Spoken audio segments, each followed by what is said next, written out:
Let's just hit record. Let's just go in. I'm a This is the first episode of Radio Rec LLC, True School Hip Hop since 2009. And that doesn't mean that it started in the LLC started in 2009. But that's what we're going to get into, man. We are going to get into hold on a second. I'm a one-man show here. So right now you're in my podcast. I made this a podcast studio right now. So I could do this quickly. Let me see something real quick.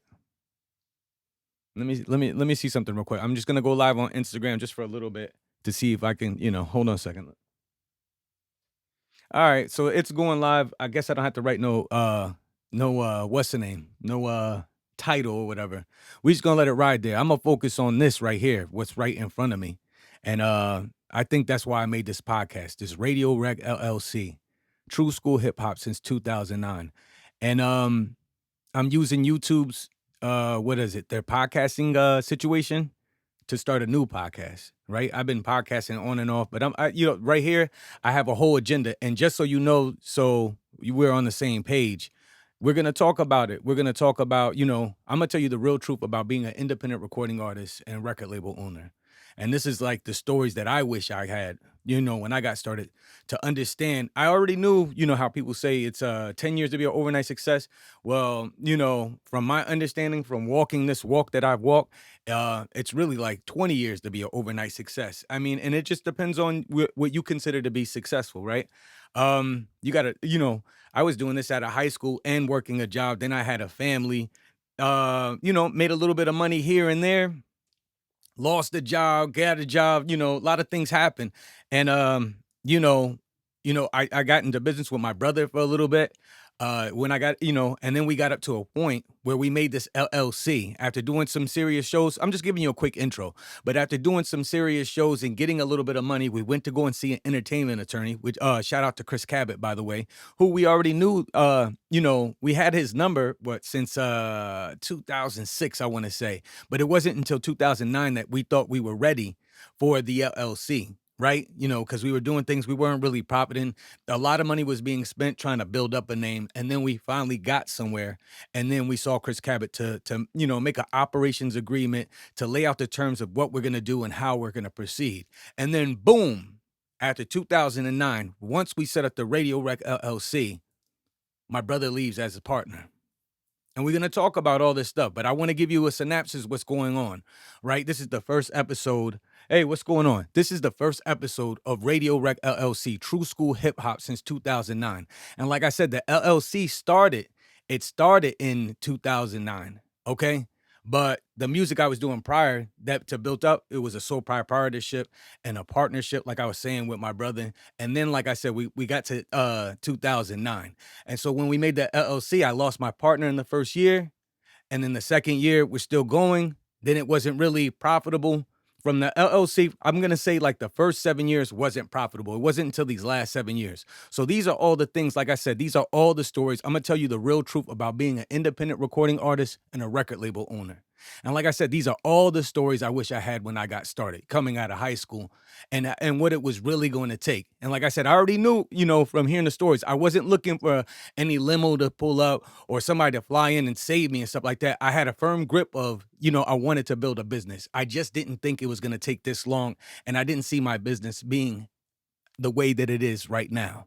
You know what I'm saying? But I am, for the last 7 years, have been running my own recording record label on the profit side. After all that, on the profit side. I mean, this is something I do all day. And I'm going to tell you how I do it, right? Because I use the music and I use the videos and I use my expertise in the studio and my expertise with performing, producing, but I used it to sell something else that was able to give me a living. And a lot of people already know because I've done 4,000 recordings over the last, 7 years or whatever.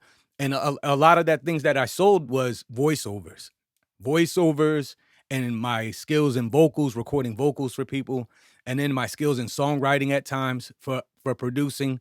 So we would do jingles, podcasts, drops, radio tags. And like I said, voiceovers, vocals, it was all kinds of stuff, a little bit of editing and stuff like that. So I think it's very, this kind of storytelling right here is necessary because there's a lot of independent artists out there, and there's a lot of people, oh, this service, that service, and you got to do this before you do that, and you got to spend all this money, and you 250 to break a record, and yeah. Yo, and I've been there.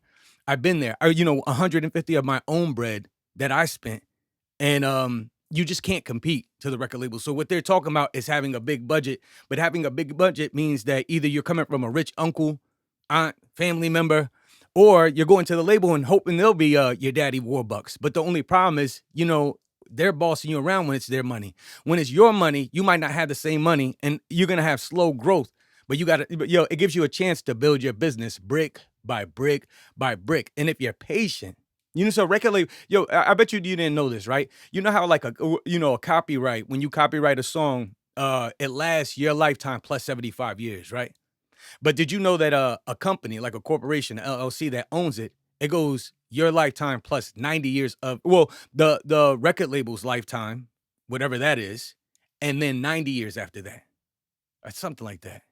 Don't quote me, but it's longer than your individual self. So you see, like, what I'm saying is that, you know, like for me, my focus was making timeless music, seeing all the way down the line. And, you know, record labels have a tendency to do that too, right? You know, like as artists, we want everything now. So we're willing to take the short bread and then somebody be our boss. And then we don't like it, you know what I'm saying? But it's like a label is looking at the long term. So, you know, see if, you know, we going to make money forever or what? How am I going to make money forever? And so, you know, for me as an independent artist, I already kind of had that mentality. I wasn't looking for nothing quick. I was looking to build something. And that's because of, you know, who I looked at as role models at the time. You know what I'm saying? I'm a little bit older. So, you know, the role models I saw doing things in the music business and really making a move on an independent scale and then making it bigger was people like Jay-Z, people like Puffy, people like Master P, then a little bit later, Slim Thug and the whole Texas movement. And, you know what I'm saying, even on the Bay Area with Too Short, too. You know what I'm saying? And a lot of things were, you know, just coming out the trunk and doing things. And, you know, and I understood real quick, even, you know, being young, while people were looking for somebody to come and save them, you know what I'm saying? I realized it was a pimp whole business. So, you know, and if you wasn't doing the pimping, and even if you pimping yourself, then you was the hoe. You know what I'm saying? So it's like somebody, you know, giving you money and something like that, you know, to do your thing. You really a hoe. You got to ask for them, right? So what I realized is that if you got something really, really dope, don't ask for somebody. Don't ask for somebody to invest in you. Take your money and put it in yourself. Double down on yourself. You know what I'm saying? And so that's, you know, and then, you know, when you're doing like that, you forced to, you saying that you dope, now you put your money where your mouth is if you really dope. And if you really dope, people going to go to it. And if you're not, people going to tell you. And then you got to come back and figure it out. But it's amazing because a lot of motherfuckers, like, you know, my damn. But you know what? A lot of people will swear to you they're the dopest thing on earth. They the next up, blah, blah, blah. But they don't want to spend no money on this stuff. But if you really that dope, you know what I'm saying? Like, oh, you know, you should invest in me. You know, we'll blow up. We'll get rich. We'll do X, Y, and Z. But the thing is that if you really that dope, why won't you put money in you? Why won't you put money in you? You know what I'm saying? So, you know, this is like I said, this is the first episode. And you know, and so I'm going to go right to rule number one. Since, you know, I'm talking about who my influences are, you know, and that was around the time of 96, right? 1996. That's around the time of Jay-Z and Puffy and Master P and stuff like that, right? That was right around that time that, you know, I'm coming out of high school and I'm seeing that, you could do something, right? But the problem is, you know, you seeing the smoking and the drinking and the partying and you thinking that that's what it is. And so, like, when you're a teenager, you're highly influential, right? So whatever you see the party, you see all these things, you thinking that that's what it is. Now, this is a problem. It's cool, but it's a problem too. Because you're right, you're supposed to be dope. You're supposed to do business. You tell me what business you go to that you could just be drunk. You go and you don't really do your job, right? So this is my rule number one. My rule number one is never, ever get drunk before or during your recording session. Right? So you say that you're going to be a recording artist, right? Independent or a major label, right? And you want to compete against everybody that's out there. You say that you're going to be an independent record label, right? Independent, competing against everything that's out there, right? You're going to make money. This is not for fun. You're going to make bread, right? We talking about the 25 rules to building a successful music career as an independent artist or label, whatever you want to say. So my rule number one is something I learned in 96. Never, ever, ever, ever get drunk before or during your recording session. Now, you might say, why 1996? I'm going to tell you why. See, in 96, I was 1 year out of high school. I went to high school in Virginia, right? Shout out to all my people in Prince George, Virginia. Immediately after that, I came up to Jersey. I have cousins in Jersey and stuff like that. And I got cousins in Connecticut. And I got family, in the tri-state, basically. You know what I'm saying? But so I'm going back and forth between Jersey and Connecticut and different things. And I'm trying to do music. That's what I'm trying to do. I already know what I want to do. I was doing it in middle school. I was doing it in high school. I already know what I want to do. So the first thing, I'm asking around, the first thing I got to do is find a studio. Well, lucky for me in Jersey, I got an older cousin, Stylish. Shout out to DJ Stylish. And he's holding things down as a DJ during that time, playing for everybody. He has a 4-track recorder. He's, and he has a spot in the basement where he's making beats. And that was like the studio for us, that kind of situation. But Stylish went a step further. And there was a studio in, I can't think of the name. Eatontown. I can't think of the name of the engineer that was working there. And I can't think of the name of the studio. This was 96, by the way, right? But anyway, Stylish said, hey, on his 4-track player that he had, he made a beat. And he said, yo, Sticks, that's what people call me, right? I want you to rap over this thing. And he booked studio time. And I was so, again, you thinking, you watching your influence and you're like, oh, it's the party thing, the party. Everything's a party, right? So when he told me that, hey, come to the studio, I was so excited. I didn't know what to expect. So, that summer, we were chilling all summer, doing like little live sets and doing all kind of different things, right? So, everything was kind of like a party. I was chilling with my cousins and stuff like that. It is what it is. But the ill part, so I don't know what was in my mind. I'm supposed to come up, right? Now, this is rule number one, right? Never, ever get drunk before or during your recording session.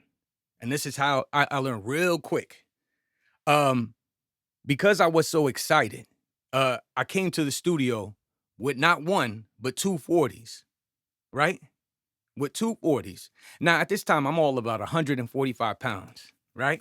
I'm out there smoking and drinking and having a good time. There's nothing wrong with it. Nothing wrong with having a good time, right? But when you on the job, right? You spending money, you trying to do something to make money, right? So I have the nerve to go up there with 2 40s, right? And I think the session was like 2 hours. Now, if you're on your job, you should know your lyrics. You should have practiced your lyrics. So when you get up on that microphone, you know exactly what to do. You on your 1-2. Even if you don't know how to exactly record, if it's your first time recording, at least if you know your song, the engineer and the producer will help you. And unless the engineer and producer, same thing. Either way, they're going to help you to get through the song, the recording session, and you're going to learn from there. But you can really do yourself justice by not getting drunk before and after. And I'm telling you through experience. I came with 2 40s. Now, my cousin and them at the beginning of the session, I think it was like a 2-hour session. My cousin at the beginning of the session, he's getting the beats together, right? He's getting the beat together with the engineer and all that good stuff. But the issue became in that first hour while he was getting the beat together, I already had drunk the first 40. So I'm already buzzed, okay? And if like I know, alcohol is a liquid, but it do dry you out, right? So I'm already groovy, right? But I know no problem. I know my lyrics, so we gonna be good.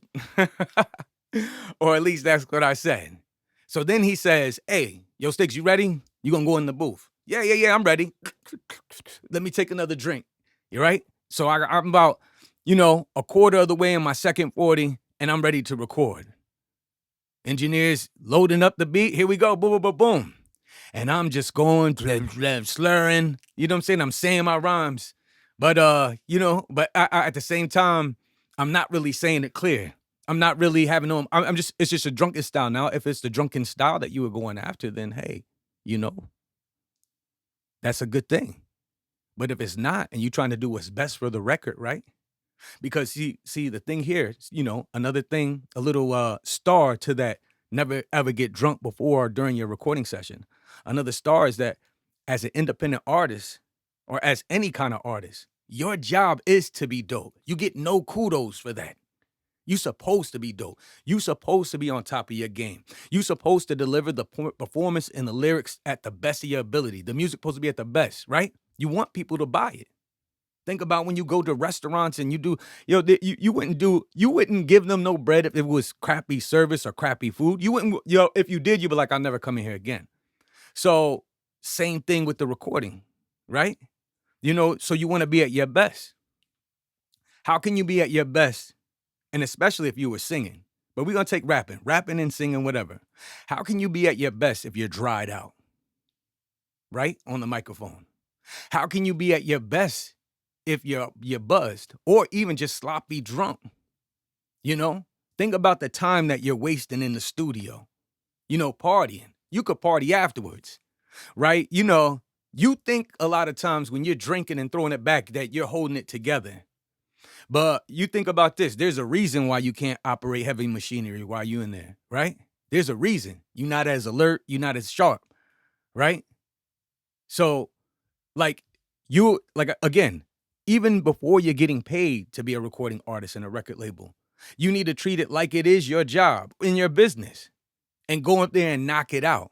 And then once you knock it out, you could do all the extra stuff. Think about it as like having beer with the guys, with the people at work after work type of thing. Get the job done and then go and do whatever you're going to do. But at no time in the studio, if you really serious about it, I don't care what you saw. Who did what, did who? Oh, when you watch the documentary, who and this and that, like that. Yo, go and talk to any professional person, even the artist themselves. Hey, artist that can't help himself, that's on him, but him or her. But then you talk to people that are successful, right? And people trying to do things. They want people in there that's about their business. Can you get in there and how many songs can you knock out? Can you even if it's not one song, how much detail, how much work can you put in when you come to that studio? If the work that unless you're getting paid to party, put the party to the back and handle your business, okay? So that's rule number 1. We're going to end this one right now with this. And I'm hoping that you're feeling this. Again, this is Radio Rec LLC, True School Hip Hop since 2009. This is a new podcast I'm trying out on the YouTube thing, right? Because YouTube is rolling out the thing. I'll still put it up through Spotify and all that stuff like that. But, all that other podcast episodes from the other podcasts will be there. But this is a whole new thing, and we're going to try it out. I'll put clips up on social media, see what you like. And then we'll see you next time. You know what I'm saying? I'll see you next time, and then we're going to get to rule number 2. Yo, this is UniVSoul. Peace. Radio.